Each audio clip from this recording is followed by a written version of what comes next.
महाराष्ट्र के नागपुर में उम्मीदवार अपना नामांकन वापस ना ले ले, इसके लिए उसके समर्थकों ने ऐसा तरीका अपनाया जिसे देखने के बाद आप भी हैरत में पड़ जाएंगे। जहां समर्थकों ने उम्मीदवार को उसके घर के अंदर ही बंद कर दिया और बाहर से ताला लगा दिया।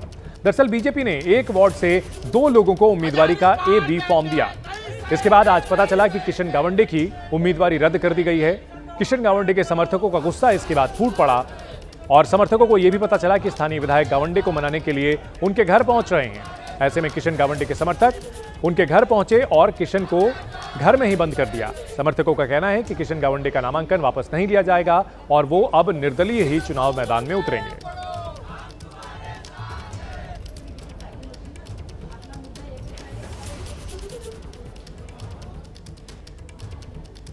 बांग्लादेश में हिंदुओं के खिलाफ जारी अत्याचार को लेकर दिल्ली के प्राचीन हनुमान मंदिर में हवन किया जा रहा है। इस हवन के जरिए उन हिंदुओं की आत्मा के लिए प्रार्थना की जा रही है जिन्हें धर्म के नाम पर बांग्लादेश में बेरहमी से मौत के घाट उतार दिया गया। प्राचीन हनुमान मंदिर में खासतौर से बांग्लादेशी युवक दीपू चंद्रहास की आत्मा की शांति के लिए हवन पूजन किया जा रहा है। इसमें बड़ी संख्या में लोग शामिल हुए। उनका कहना है कि सरकार को चाहिए कि जितने भी हिंदू दूसरे देशों में रह रहे हैं और उन पर अत्याचार हो रहे हैं उन्हें भारत लाया जाए ताकि वे यहां सुरक्षित रह सकें।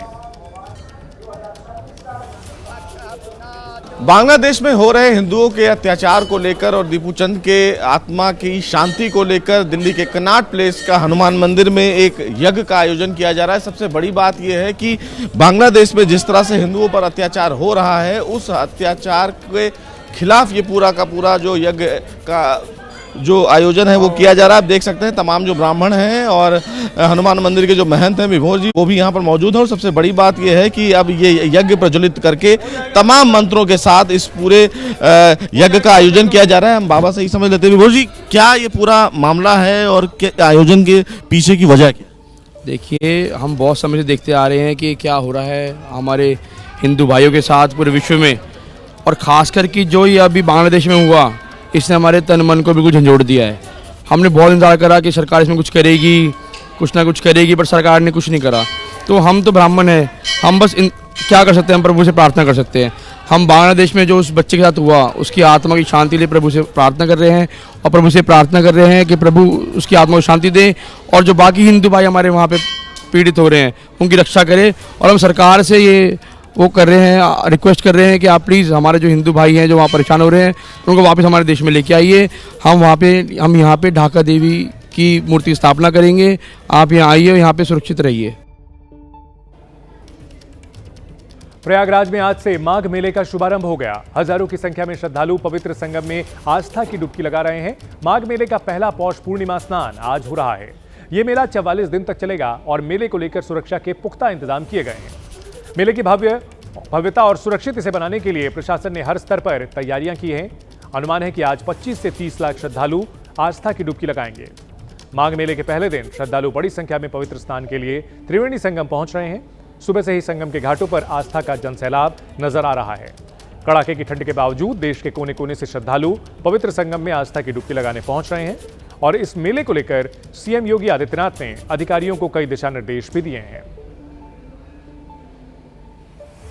देश के अलग अलग हिस्सों से महिलाएं यहां पर आई हैं और ऐसा कहा जाता है कि पूरे माघ मास का कल्पवास इस जन्म ही नहीं बल्कि अगले जन्म को भी सुधार देता है। नाम जानेंगे आपका? कहाँ से आई हैं? सतना से। तो आप लोग यहाँ कल्पवास करती हैं? जी। क्या क्या करती हैं कल्पवास? पूजा, स्नान, गाना हो या है सब, आरती। कुछ गीत भी गाती हैं? क्या गीत होते हैं आप लोगों के? मुझे अपनी शरण में ले लो राम, ले लो राम, मुझे अपनी शरण में ले लो राम, ले लो राम, चरण कमल में जगह नहीं है, चरण कमल में जगह नहीं, मुझे अपनी शरण में ले लो। जम्मू कश्मीर और हिमाचल प्रदेश में भारी बर्फबारी से वादियां गुलजार हो गई हैं। बर्फबारी के कारण कई इलाकों में तापमान शून्य से काफी नीचे लुढ़क गया है, लेकिन कड़ाके की ठंड के बीच बर्फ से ढकी खूबसूरत वादियों को देखकर पर्यटकों के चेहरे अब खिल उठे हैं। जम्मू कश्मीर के डोडा और पुंछ में भारी बर्फबारी से लोगों के घरों पर बर्फ की मोटी चादर बिछ गई। वहीं हिमाचल प्रदेश के मनाली में भी भारी बर्फबारी हुई है। अलग अलग तस्वीरें बता रही हैं। कड़ाके की ठंड के बीच पहाड़ जो कि बर्फ के लिए तरस रहे थे, अब बर्फबारी के बाद यहां पर सफेद चादर ओढ़े हुए नजर आ रहे हैं। द्रास, डोडा, पुंछ और मनाली की ये तस्वीरें आप देख सकते हैं। हालांकि मुगल रोड को बंद करने की नौबत भी आ गई। पहाड़ी इलाकों में हो रही बर्फबारी की वजह से तापमान शून्य से काफी नीचे चला गया है। कश्मीर से लेकर हिमाचल प्रदेश तक बर्फबारी का दौर जारी है। तमाम पहाड़ बर्फ से ढके हुए नजर आ रहे हैं। नए साल पर श्रीनगर की डल झील भी गुलजार है। रंग बिरंगे शिकारे शांत पानी पर तैर रहे हैं और पर्यटक कश्मीर की सर्दियों का लुत्फ उठा रहे हैं। झील के किनारे हाउस बोट्स लगे हुए हैं और देश भर से आए सैलानी शिकारे की सैर का आनंद ले रहे हैं। पर्यटक घाटी में घूमकर सर्दियों की छुट्टियों का मजा ले रहे हैं। श्रीनगर और कश्मीर घाटी के निचले इलाकों में हालांकि अभी तक बर्फबारी नहीं हुई है, लेकिन सैलानियों को उम्मीद है कि लौटने से पहले उन्हें बर्फबारी देखने को जरूर मिलेगी। इन सब के बीच शिकारों पर लोगों की आमद बढ़ गई है। हाउस बोट्स में लोग रह रहे हैं, कश्मीर का लुत्फ उठा रहे हैं।